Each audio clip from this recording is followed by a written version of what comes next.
Ito naman ito lang kailangan siya. Pagpapasal mo na masama. Kaya di ano ba, mag-aaral mo isang klase sa bahay. Sa isang masyado na may dalawang anak na babae. Naging abala siya sa negosyo upang mapalago ito. Kaya siguro lungkot ay sinubukan ng manap ng girlfriend online. Dito'y nakilala niya ang 20 years old na sinibigya sa buwan. Sa buwan ng panahon ay unti-unti nagkakabago si Elvie na ibahagi ang pagkatao ng laki ng mga. Aminado ang magkapatid na nag-alala sila dahil 20 years old na ang baby. Ibig sabihin mas matanda na mahigit ng dekada ang pagkakataon nito.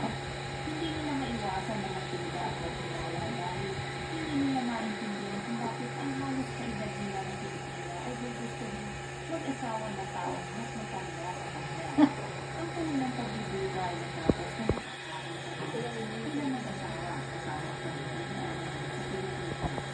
Ito lang lang sa Pilipina na pagkakabago si Elvie na ibahagi ang pagkatao ng laki ng mga. Aminado ang magkapatid na nag-alala sila dahil 20 years old na ang baby. Ibig sabihin